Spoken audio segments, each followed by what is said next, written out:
उसके बाद क्या हुआ देवी? सब कुछ सामान्य हो गया? सीमाएं और विवशताएं मनुष्य को बांध देती हैं राजन। मतलब? मैं कुछ समझा नहीं देवी। मतलब ये कि सम्राट विक्रमादित्य भी सीमाओं से बंधे थे, विवश थे।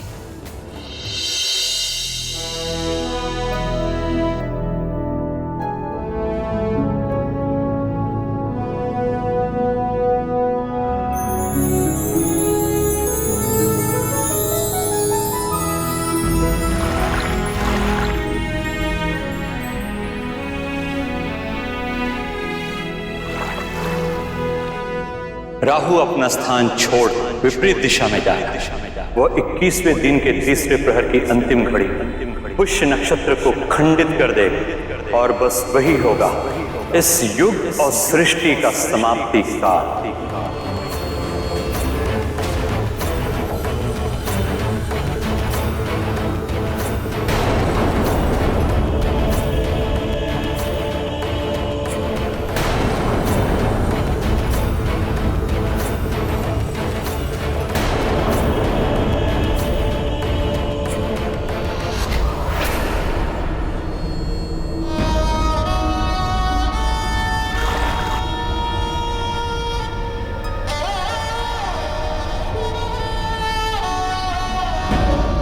हमारे पास अब केवल 16 दिन बचे, सिर्फ 16 दिन, और उसके बाद राहु।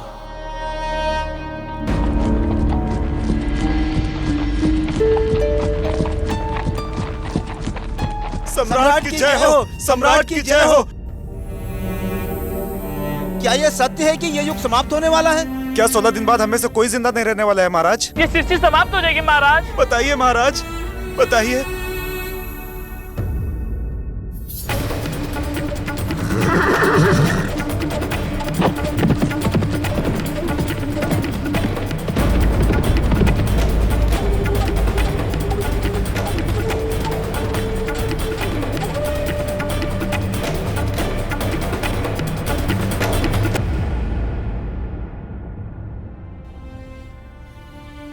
विधाता हम क्या करें?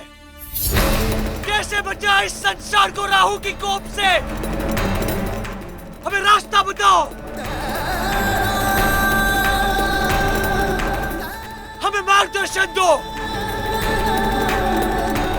ताकि इन 16 दिन में हम इस संसार को राहु की कोप से बचा सके।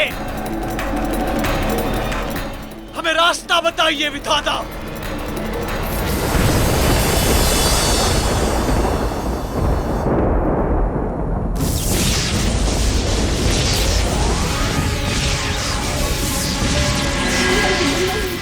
इंद्रदेव,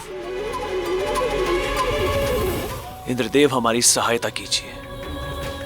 हमें उपाय बताइए कि हम सौर मंडल में कैसे प्रवेश करें और कैसे हठी राहु को सृष्टि के विनाश से रोकें। इस विनाश को रोकने का केवल एक ही उपाय है।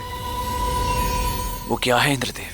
आपको अपने इस सांसारिक शरीर को पंच तत्वों में, जिनसे यह शरीर बना है, अर्थात जल, वायु, अग्नि, अंतरिक्ष और पृथ्वी में परिवर्तित करना होगा।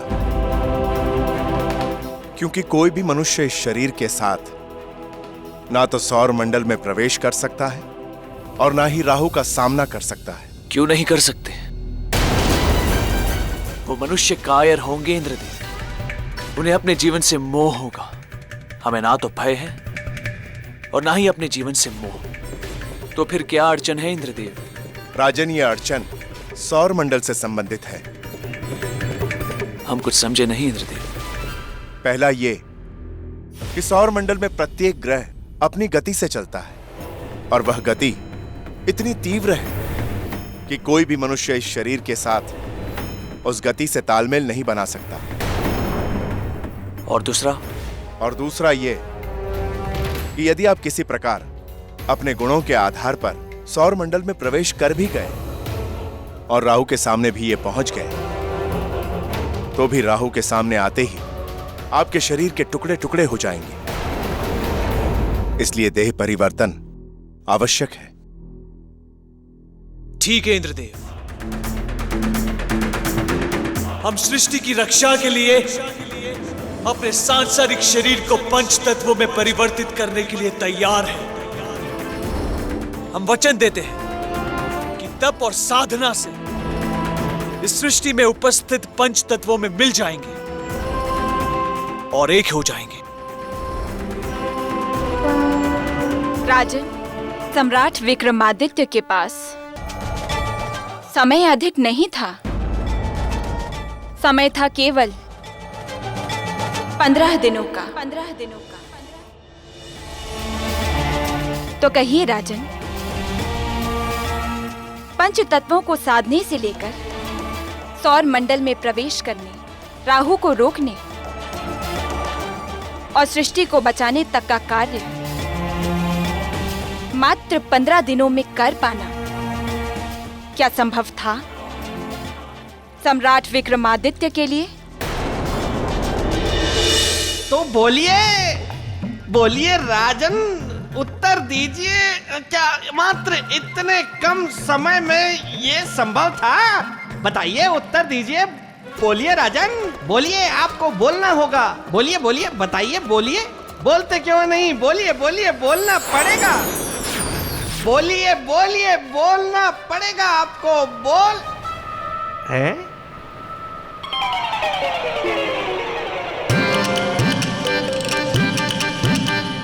ये क्या? मैं प्रेत भूमि में कैसे आ गया? इसका तो ये अर्थ हुआ कि पराक्रम की पुतली ने इस बार मुझे बिना बताए ही गायब कर दिया। राजन, क्या आप आगे की कथा के लिए तैयार हैं? हाँ देवी, पूरी तरह। परंतु इस बार प्रश्न सरल नहीं है राजन। अब आएगा मजा। अब आया कठिन प्रश्न। और राजा भोज कोई मेरा मित्र विक्रम थोड़े ही है जो इस प्रश्न का उत्तर दे देगा। परीक्षा अगर सरल हो तो वो परीक्षा ही क्या? परीक्षा का अर्थ ही होता है दूसरों की इच्छा की कसौटी पर खरा उतरना। अब परीक्षार्थी से प्रश्न पूछिए देवी। प्रश्न अध्यात्म और योग से जुड़ा है। प्रश्न तो है, और कथा के अंत से ही तो जुड़ा होगा ना। जीवित तितलियां फिर से आ गई। इसका मतलब सौंदर्य लेखा आ गई। क्या करूं, कहां जाऊं, क्या करूं? हाँ, बंदर बन जाता हूं। नहीं, तब तो पूंछ भी आ जाएगी। कबूतर बन जाता।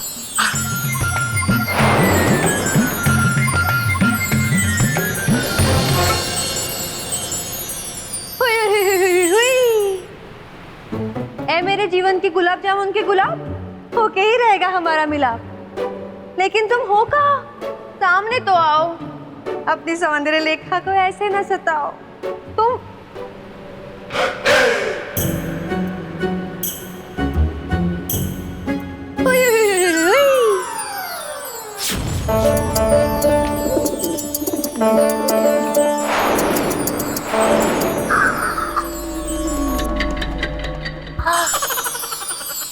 लग गया। ओए, तुम्हें कोई और काम नहीं है क्या? जब देखो तब प्रेत लोक में आ जाती हो मुंह उठा के। मुझ में ऐसे कौन से पंख जड़े हुए जो तुम्हें मेरे अलावा और कोई नहीं भाता? यही तो है समस्या। तुम ही हो मेरे पूर्णिमा के चांद, बाकी सारे अमावस्या। देखो, तुम जाओ। कहीं ऐसा ना हो कि तुम्हारी वजह से मैं राजा भोज और पराक्रम की पुतली की बातें ना सुन पाऊं। ठीक है, मैं जाती हूँ। जाओ। लेकिन उससे पहले अपना मुंह खोलो और ये बोलो, सौंदर्य लेखा तुमसे सुंदर कोई ना देखा। बस तुम ही हो मेरी भाग्य की रेखा। बोलो। सौंदर्य लेखा तुमसे सुंदर कोई नहीं देखा, तुम ही हो मेरे भाग्य की रेखा। अब एक बार हुई हुई हुई बोल दो ना। हुई हुई हुई हुई हुई। ऐसे नहीं, थोड़ा प्यार से। हुई हुई हुई हुई हुई। हुई हुई हुई हुई। अच्छा हुआ भला टली। अब देखता हूँ कि क्या प्रश्न किया है पराक्रम की पुतली ने राजा भोज से। गोलू, गोलू,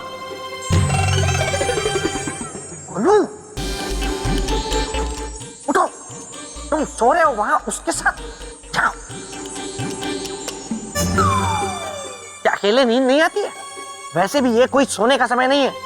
मुझे दिखाओ राजा भोज क्या कर रहा है। आपके विचार से क्या कोई मनुष्य मात्र 15 दिनों अपने शरीर को पंच तत्वों में विखंडित कर सकता है? यदि इच्छा शक्ति दृढ़ हो तो अवश्य कर सकता है। क्या तब भी जब समय कम हो, समय केवल 15 दिनों का ही हो? हाँ, कम समय में शरीर के पंच तत्वों को सृष्टि के पंच तत्वों में मिलाकर एक करना कठिन अवश्य, और असंभव तो बिल्कुल भी नहीं। आपकी बातों का आधार क्या है राजा? आधार है मनुष्य के भीतर, उसकी आत्मा में बसने वाला उसका आत्मबल। क्योंकि आत्मबल ही मनुष्य को साहसी, निर्भीक और पराक्रमी बनाता है। जिसकी आत्मा जितनी ज्यादा बलशाली होगी, वो असंभव को संभव उतनी जल्दी बना पाएगा। और रही बात सम्राट विक्रमादित्य की, तो उनके लिए ना तो यह क्रिया संभव थी और न समय अवरोध। वाह वाह राजा भोज वाह। ऐसे ही लोग तुम्हें महाप्रतापी और बुद्धिमान नहीं कहते हैं। एक ज्ञानी और पराक्रमी राजा ही दूसरे ज्ञानी और पराक्रमी राजा की प्रशंसा कर सकता है। अरे राजा भोज क्या कोई भी होगा तो मेरे मित्र की प्रशंसा तो करेगा ही, क्योंकि मेरा मित्र विक्रमादित्य है ही प्रशंसा के लायक। तो इसमें कौन सी तरबूज में तलवार मार दी राजा भोज ने? राजन, सम्राट विक्रमादित्य ने जल में खड़े होकर प्रण लिया। हम चक्रवर्ती सम्राट विक्रमादित्य समस्त दृश्य अदृश्य देवों एवं शक्तियों को साक्षी मानकर अपने शरीर को पंच तत्वों में विलीन करने का प्रण लेते हैं, प्रण लेते हैं, प्रण लेते हैं। राजन, दूसरा प्रश्न बताइए कि चक्रवर्ती सम्राट विक्रमादित्य ने सबसे पहले जल की ही साधना क्यों प्रारंभ की? देवी, पंच तत्वों में जल ही एक ऐसा तत्व है जो मनुष्य के शरीर में प्रत्यक्ष रूप से ना दिखते हुए भी पृथ्वी में प्रत्यक्ष रूप से दिखता है। बाकी सारे तत्व अप्रत्यक्ष हैं।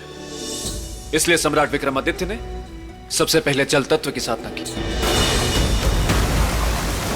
और इस प्रकार चक्रवर्ती सम्राट विक्रमादित्य ने केवल 3 दिनों में ही जल को साध लिया।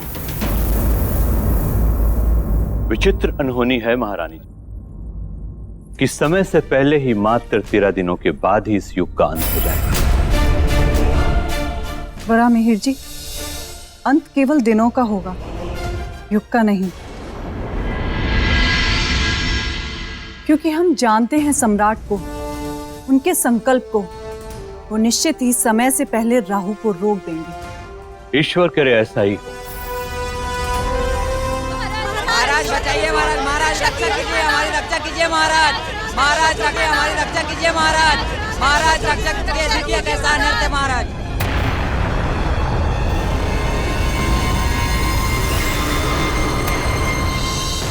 ये क्या है प्रजाजनों? जला हुआ अनाज और झुलसी हुई सब्जियां। यही बात तो हम लोगों के भी समझ में नहीं आ रही महारानी जी। ये सब अचानक क्या होता जा रहा है? क्यों भंडार में रखे रखे ये सारा अनाज राख होते जा रहा है? पेड़ों पे लगे सारे फल सड़ जा रहे हैं महारानी जी। सब्जियां तो जहरीली होती जा रही है। अब तो हमें भी समझ में नहीं आ रहा है महारानी कि हम क्या खाएं और क्या बच्चों को खिलाएं। पर मिहिर जी, क्या कारण हो सकता है इस अनहोनी का? इस अनहोनी का कारण है राहु का पुष्य नक्षत्र के अति निकट पहुंच जाना, और ये जो हो रहा है संकेत अकाल का है। नहीं, ऐसा नहीं हो सकता। चक्रवर्ती सम्राट विक्रमादित्य के होते हुए ऐसा कभी नहीं हो सकता। सृष्टि पर कोई संकट नहीं आ सकता। सम्राट सृष्टि की रक्षा अवश्य करेंगे। 3 दिनों की ही कठोर साधना में चक्रवर्ती सम्राट विक्रमादित्य ने अग्नि तत्व को भी साध लिया। मेरे परम प्रिय पेड़, कहो पूरी सृष्टि में कहीं देखा है तुमने ऐसा? मेरे मित्र सम्राट विक्रमादित्य जैसा महान, जिसने ऐसा प्रण लिया हो। बात तो तुम्हारी सत्य है। कौन? किसकी आवाज है ये मैं बोल रहा हूँ। मैं कौन? अरे मैं तुम्हारा परम प्रिय पेड़ वृक्षनंदन। मेरे परम प्रिय मित्र पेड़? ये तुम बोल रहे हो? तुम कैसे बोल सकते हो? मैंने तुम्हें बोलते हुए कभी नहीं सुना। पिछले 1100 वर्षों में तो तुम नहीं बोले। मैं बोल बोल कर थक गया। मैं तुमसे प्रसन्न नहीं हूँ। वैसे क्यों? तुमने एक अति सुंदर, सुशील, बुद्धिमान कन्या का हृदय तोड़ा है। ये तुम किसकी बात कर रहे हो?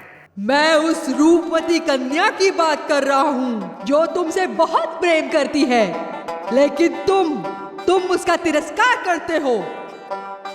ऐ मेरे परम प्रिय बुद्धू पेड़, तुम्हें नहीं पता वो? चुप रहो।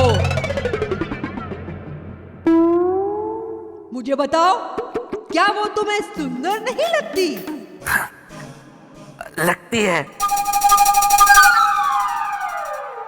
क्या उसे देख के तुम्हारे मन में तरंग नहीं जागती? जागती है। क्या उसकी बातें सुन के तुम्हारे मन में उमंग नहीं जगती? जगती है, लेकिन मैं विवाह नहीं करना चाहता। तो कान खोलो। खुले तो हैं। और सुनो, ये लो। अगर आज के बाद तुमने उससे प्रेम से बात नहीं की तो मुझ पे कभी मत लटकना।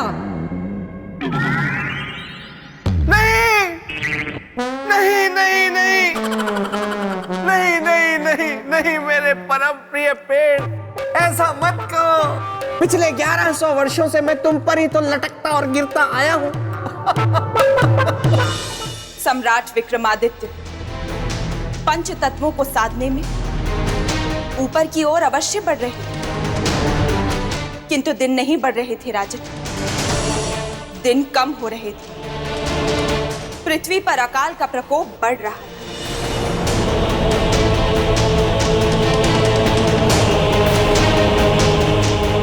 युग अपने अंतिम चरण की ओर बढ़ रहा था और बढ़ रही थी निराशा। संपूर्ण पृथ्वी पर अब यदि कोई आशा बची थी तो वह थे केवल स्वयं चक्रवर्ती सम्राट विक्रमादित्य। और इस प्रकार दृढ़ प्रतिज्ञ सम्राट विक्रमादित्य ने केवल 15 दिनों में पंचतत्वों को अवश्य साध लिया। किंतु अब जो इसके आगे कठिन कार्य था राहु को रोकने का, उसके लिए उनके पास बचा था केवल एक दिन। और अब उसी एक दिन में उन्हें इस युग को समाप्ति से बचाना था।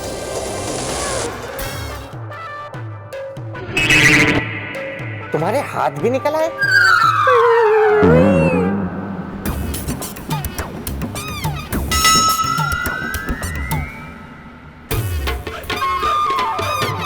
तो तुम हो ये? हाँ मेरे बेताल, तुम सुर और मैं ताल। आखिरकार तुम्हारी मन की बातें तुम्हारे होठों तक आ ही गई। ये मेरी सुंदरता और मेरी बातें दोनों तुमको भा गई।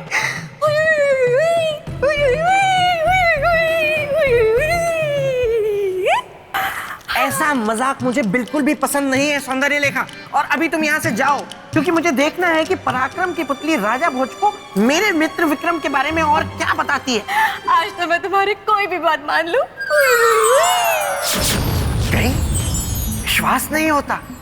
ऐसे ही हर बार एक बार में चली जाए तो मेरी तो मृत्यु सफल हो जाए। पर इसका कुछ तो उपाय करना होगा। हाँ, प्रेत लोक में मेरे मित्र मस्तिष्क कुमार को संदेशा भेज के यहाँ बुलवा लेता हूँ। उसके पास जरूर इस समस्या का कुछ ना कुछ हल होगा। ऐ मेरे परम प्रिय पेड़, अपनी एक टहनी जरा प्रेत लोक भेजना संदेशे के साथ।